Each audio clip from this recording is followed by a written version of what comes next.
Assalamualaikum anak-anak. Bagaimana kabarnya hari ini? Alhamdulillah kalau kabar baik.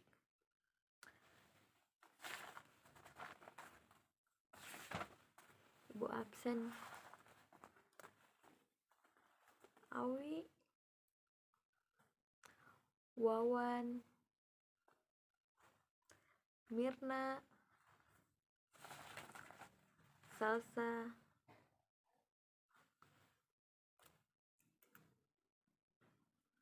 oh iya masih ada satu, Nana. Oke, alhamdulillah. Oke, silakan ketua kelas memimpin teman-temannya untuk membaca doa sebelum belajar.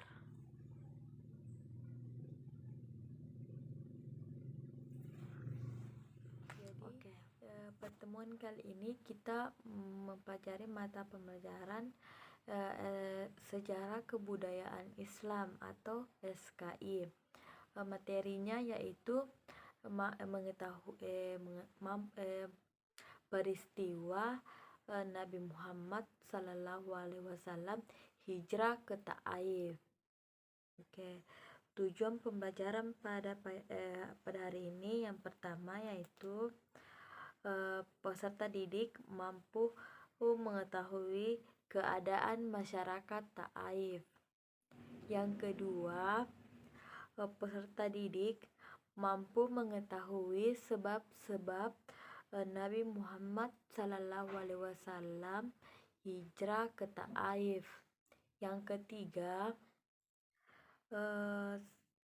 siswa mampu mengetahui tujuan Nabi Muhammad SAW hijrah ke Taif. Yang keempat, siswa mampu mengetahui peristiwa Nabi Muhammad SAW hijrah ke Taif. Yang terakhir, siswa mampu mengetahui kesabaran Nabi Muhammad SAW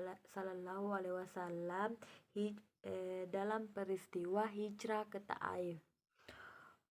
Oke, sebentar Ibu akan menjelaskan materi yang Ibu telah sebutkan tadi, tujuan pembelajaran. Ibu akan jelaskan.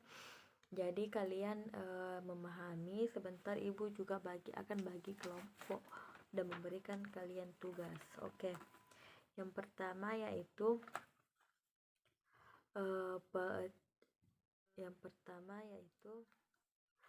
jadi Mekah dan Taif itu sangat dekat.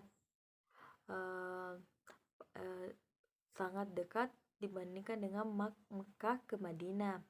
Padahal jarak dari Mekah ke Taif sekitar 90 km. Jadi bagaimana keadaan wilayah Taif? Yaitu di sana merupakan tempat-tempat subur di tengah dataran tandus Timur Tengah. Kesuburan tanah Taif disebabkan karena Taif berada di dekat pegunungan. Selain itu, udara sejuk di Taif makin mengundang minat orang-orang kaya dari Mekah untuk membangun villa atau tempat peristirahatan maupun perkebunan.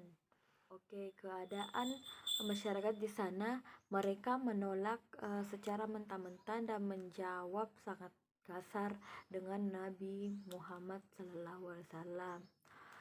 Nabi Rasulullah bangkit dan meninggalkan mereka.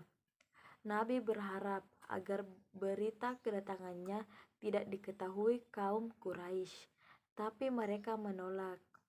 Mereka justru mengerahkan kaum penjahat serta para budak untuk menyerang dan melempari Nabi dengan batu. Hal ini mengakibatkan cedera pada kedua kaki Nabi Muhammad Sallallahu Alaihi Wasallam. Said bin Haris pun berusaha keras melindungi beliau, tetapi ia sendiri terluka. Ternyata penduduk Taif sudah dihasut oleh Abu Jahal untuk tidak mempercayai Rasulullah. Kemudian Rasulullah meninggalkan kota Taif untuk menghindari kejaran penduduk dengan kondisi pakaian berlumuran darah dan penuh luka. Dengan demikian, hijrah ke Taif dengan tujuan untuk mendapatkan bantuan dari saudara Nabi dan dapat dikatakan telah berhasil. Setelah Rasulullah sampai di kebun milik Utban bin Rabil, kaum penjahat dan para budak yang mengejarnya berhenti dan kembali. Karena mereka khawatir jika pemilik kebun anggur tersebut dari suku Quraisy, tetapi tidak diketahui ternyata beliau sedang diperhatikan oleh 2 orang anak Rabiyah yang sedang berada di dalam kebun. Setelah merasa tenang di bawah pohon anggur, Rasulullah mengangkat kepalanya seraya berdoa. Dan kondisi seperti itu datanglah malaikat Jibril dan malaikat penjaga gunung. Malaikat Jibril meminta izin kepada Nabi Muhammad SAW untuk menghukum penduduk Taif yang berlaku kejam kepada dirinya. Kemudian malaikat penjaga gunung berkata kepada Rasulullah, Allah melihat apa yang dilakukan kaummu padamu dan mengutuskanku kepadamu. Jika engkau mau, aku akan menghanyutkan kedua gunung ini di atas mereka. Namun beliau menolak. Beliau justru berdoa, Ya Allah, berikanlah hidayah kepada kaumku ini, karena sesungguhnya mereka tidak tahu. Bahkan beliau tak juga mendoakan agar keturunannya masyarakat Taif kelak menyembah Allah Subhanahu wa Ta'ala. Mendengar doa Rasulullah, hati kedua anak lelaki Rabi'ah, pemilik kebun itu bergerak. Mereka merasa iba. Mereka memanggil pelayan yang bernama Adas dan menyuruh mengambil buah anggur dan memberikan kepada Rasulullah. Ketika Adas meletakkan anggur itu di hadapan Rasulullah dan meminta beliau untuk memakannya, Rasulullah mengulurkan tangannya seraya mengucapkan Bismillah, kemudian memakannya. Adas pun heran dan memandang wajah Rasulullah. Dalam hatinya ia mengatakan bahwa di sini tidak ada orang yang menyebut kalimat tersebut. Nabi kemudian bertanya kepadanya, Adas, tentang asal-usul dan agama yang dianut. Adas pun menjawab kalau dirinya berasal dari Nif, Irak dan beragama Nasrani. Kemudian Nabi berkata, jadi engkau berasal dari Yunus yang baik, anak Matta? Adas pun terkejut dan bertanya, bagaimana kalian bisa mengenal anak Matta? Beliau adalah utusan Allah. Begitu juga aku, jawab Nabi. Mendengar jawaban tersebut, Adas kemudian membungkuk dan mencium tangan dan kaki Nabi. Melihat kejadian tersebut, sang pemilik kebun menjadi heran. Lihat, orang ini telah mempengaruhi pelayan kami, ucap salah satu di antara keduanya. Mereka kemudian menoleh ke Adas dan berkata, sungguh tak tahu malu.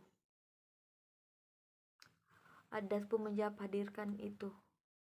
Tuan, tidak ada satu orang pun di muka bumi ini yang melebihi kebesaran beliau. Ia telah mengatakan sesuatu yang tidak mungkin dikatakan oleh orang biasa, kecuali seorang nabi. Oke, itulah tadi masyarakat, keadaan masyarakat di Taif. Oke, selanjutnya sebab-sebab Nabi Muhammad SAW hijrah ke Taif.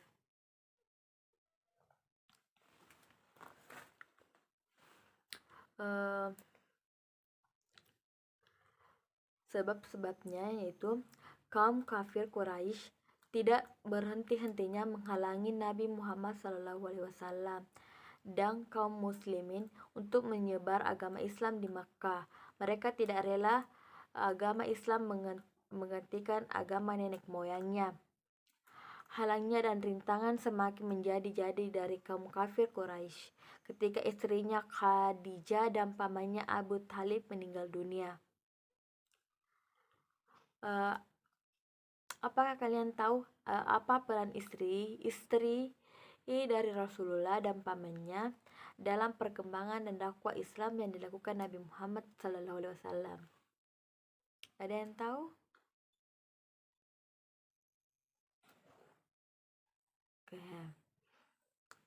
Oke, ada jawaban lain?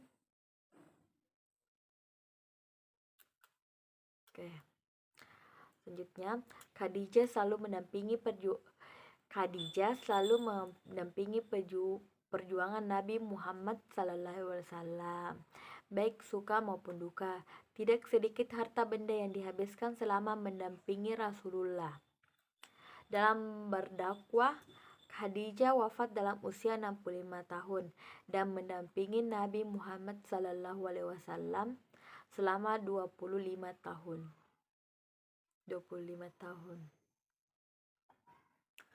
Oke, berarti dia mendampingi Nabi Muhammad. Dia berumur 40 tahun. Begitupun pamannya Abu Thalib.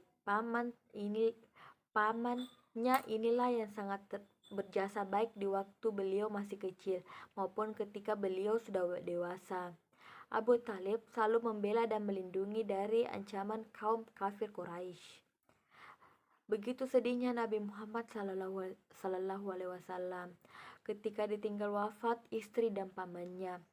Beliau telah kehilangan tulang punggung yang kuat selama ini sangat berjasa terhadap dakwah Islam, yang selalu melindungi beliau dari gangguan kaum kafir Quraisy. Karena kesedihan Rasulullah yang sangat mendalam, maka tahun wafatnya Khadijah istri Rasulullah dan pamannya Abu Thalib disebut dengan tahun Ummul Huzn atau tahun kesedihan. Ketika Nabi Muhammad SAW dalam keadaan berduka, kaum kafir Quraisy makin menghalangi dan memusuhi beliau. Mereka beranggapan bahwa Rasulullah tidak lagi mempunyai pelindung apabila disakiti dan dianiaya oleh kaum kafir Quraisy. Setiap hari, setiap malam, beliau tidak ada henti-hentinya menerima celaan, penghinaan dan perbuatan yang menyakiti dirinya dari kaum Quraisy.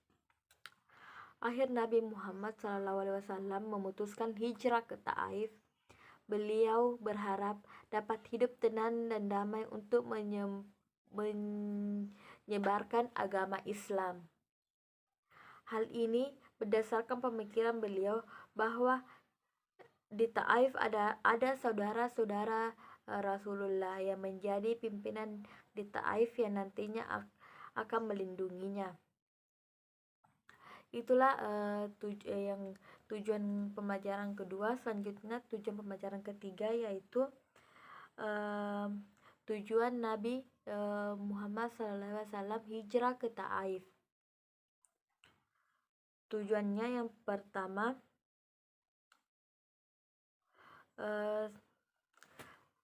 yang pertama secara keagamaan. Kota Taif merupakan pusat pemujaan berhala Lata. Masyarakat Taif lebih banyak yang menyembah patung Al-Lata. Lata'a merupakan patung perwujudan dari orang solih di masa yang lalu yang kemudian untuk mengenangnya maka dibuatkanlah patung. Keaguman dan kesolehan Lataha ini akhirnya malah menjerumuskan orang-orang Taif menjadi menyembah dan melupakan penciptanya. Yang kedua, tujuan kedua itu secara kekuasaan. Taif dikuasai oleh Bani Tasakif, di mana Bani Tasakif ini merupakan kelompok terbesar di Taif yang sekaligus menjadi saingan Quraisy yang ada di Mekah. Saat peristiwa penyerangan pasukan Abrahan atau pasukan bergajah menjelang kelahiran Nabi Muhammad SAW ke Mekah, Bani Tasakif malah bekerja sama dengan Abraha agar Taif tidak dihancurkan oleh Abraha. Tujuan ketiga itu secara ekonomi. Secara ekonomi, di kota Taif terdapat pasar Ukasha, di mana pasar Ukasha adalah salah satu pasar terbesar di wilayah Arab saat itu. Taif menjadi tempat persinggahan perjalanan saat haji, dan mereka berbelanja di pasar Ukasha. Pasar Ukasha sebagai tempat penting untuk transaksi ekonomi, sekaligus tempat penyebaran informasi ke seluruh wilayah Arab. Di pasar ini juga sering diadakan segala jenis perlombaan yang diikuti oleh peserta dari luar Taif. Sebagaimana Umar bin Khattab pun selalu menang dengan lomba gulat di pasar Ukasha. Tujuan keempat itu secara nasab atau keturunan. Banyak keluarga besar dari Nabi Muhammad SAW yang tinggal di kota Taif, sehingga diharapkan akan ada perlindungan dan bantuan dari mereka untuk Nabi Muhammad SAW di Taif. Itu tujuan Rasulullah hijrah ke Taif. Selanjutnya keempat, peristiwa hijrah Nabi Muhammad SAW ke Taif. Kota Taif berada di Jazirah Arab, letaknya sekitar 65 km di sebelah tenggara kota Mekah. Kedua kota ini terkenal dengan tanahnya yang subur dan udaranya yang sejuk di Jazirah Arab. Kota Taif didiami penduduk dari Bani Sakif. Mereka terdiri antara dua suku.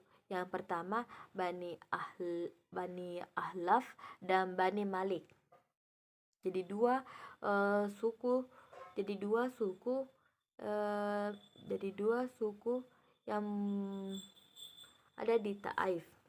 Dari Bani Sakif inilah terdapat keluarga dekat Nabi Muhammad SAW yang bernama Kinana, Mas'ud, dan Habib. Mereka bertiga memegang kekuasaan di Taif. Nabi Muhammad SAW hijrah ke Taif selain semakin meningkatkan ancaman dan penganiayaan dari kaum kafir Quraisy, juga ingin bertemu dengan keluarga dekatnya.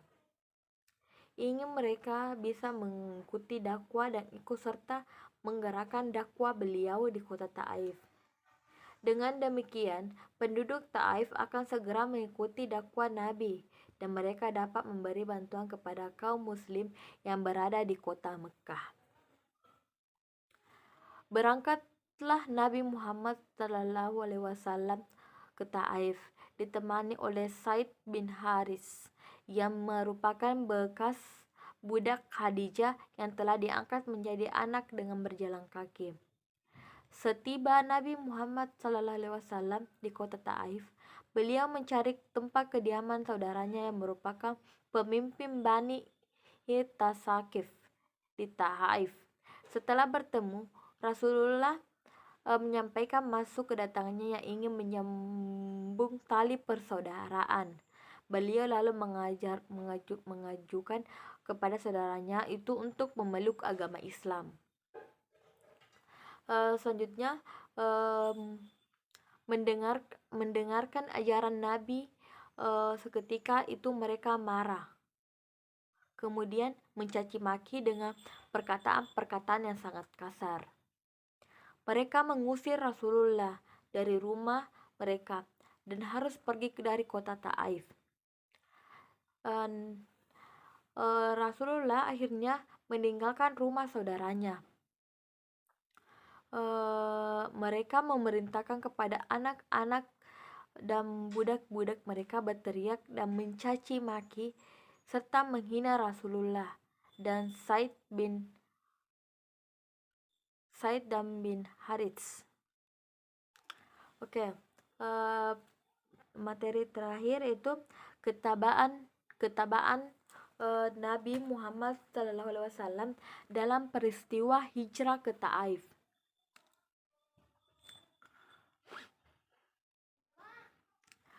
Nabi Muhammad SAW ketika hijrah ke Taif mendapatkan penolak dan pembimbing dari masyarakat kota itu.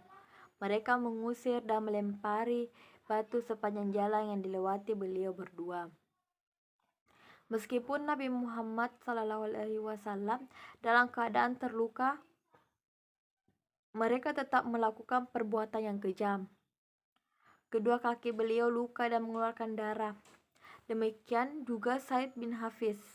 Kepalanya terluka karena terkena lemparan batu. Dengan terlatih dan menahan rasa sakit, Nabi Muhammad SAW meninggalkan kota Taif.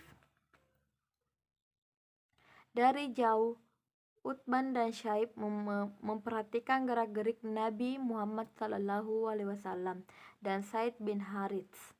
Timbul rasa kasihan karena keduanya sedang terluka parah dan berlumuran darah.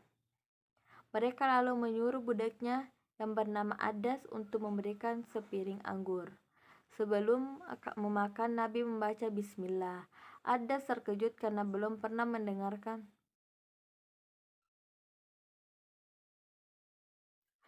Nabi Muhammad SAW dan Zaid melanjutkan perjalanan kembali ke Mekah. Di tengah perjalanan, malaikat Jibril menemui Nabi Muhammad SAW dan meminta izin kepada beliau untuk menghukum masyarakat kota Taif yang sudah berbuat kejam kepadanya. Namun Rasulullah menolaknya, bahkan menolak kepada masyarakat, bahkan mendoakan masyarakat Taif.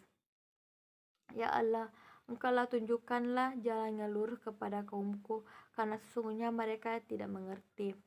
Setelah mengalami beberapa peristiwa, akhirnya Nabi Muhammad kembali memasuki Mekah dengan jaminan perlindungan dari Mut'in bin Adi. Demikian akhlak Rasulullah SAW pada waktu menghadapi kejaman penduduk Taif.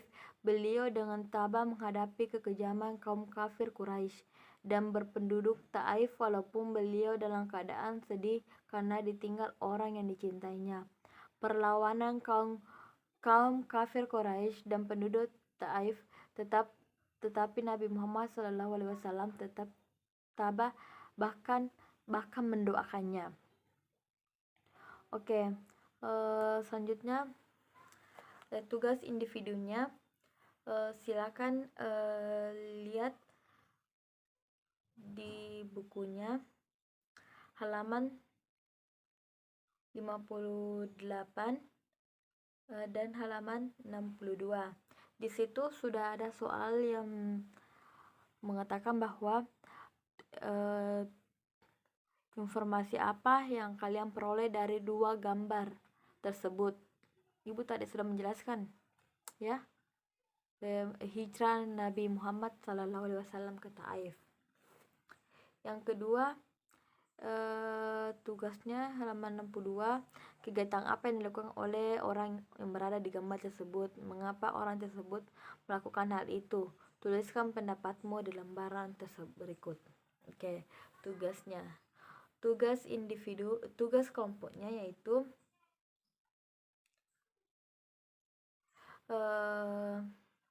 kalian mencari bentuk-bentuk ketabahan atau kesabaran Nabi Muhammad SAW ketika hijrah ke Taif. Jadi kelompoknya itu teman sebangku. Jadi satu kelompok 2 orang.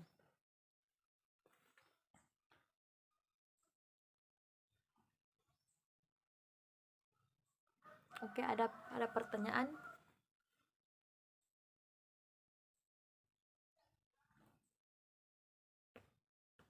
Kalau tidak ada,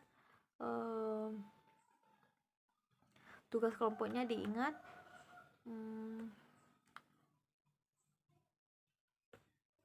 Minggu depan kita diskusi mengenai materi ini.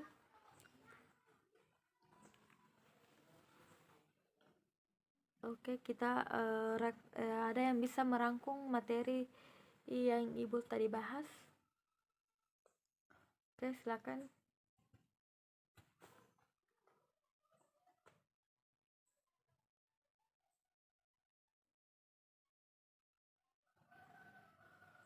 Oke, kasih.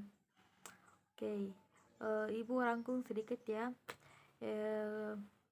Sebab Nabi Muhammad SAW hijrah ke Taif.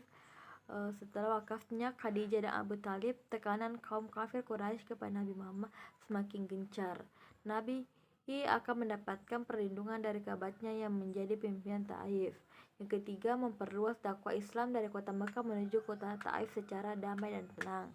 Yang kedua, Nabi Muhammad SAW hijrah ke Taif terjadi pada bulan Syawal tahun ke-10 kenabian. Beliau hijrah ditemani oleh Zaid bin Haris. Yang ketiga, hijrah ke Taif yang pertama ditemui oleh Nabi Muhammad SAW adalah Kinana, Mas'ud dan Habibah, karena dia itu kerabat dari Rasulullah. Keempat, para pemimpin kota Taif menolak dakwah Nabi Muhammad SAW yang diikuti oleh penduduk Taif, mengejek, menyakiti Rasulullah dengan melempari batu setiap perjalanan Rasulullah. Yang kelima, ketabahan atau kesabaran Rasulullah ketika hijrah ke Taif. Yang pertama, ia tabah ketika ditinggal wakaf Khadijah dan Abu Talib, istri dan pamannya. Kedua, tabah ketika ditolak dakwanya oleh pemimpin kota Taif. Yang ketiga, tabah ketika diusir oleh penduduk kota Taif. Keempat, tabah ketika dilempari batu oleh penduduk kota Taif. Keempat, tabah ketika jalan bertari-tari karena kaki Rasulullah terluka dan berlumur darah. Keenam, Nabi Muhammad SAW bisa masuki kota Mekah atas jaminan perlindungan keamanan dari Mu'min bin Adi.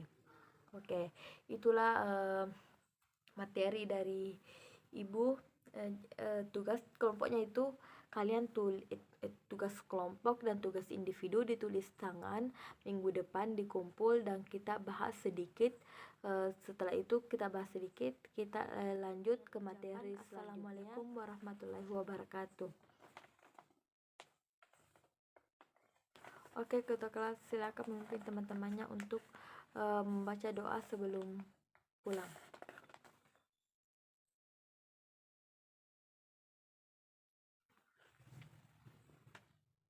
Oke, tugasnya diingat ya.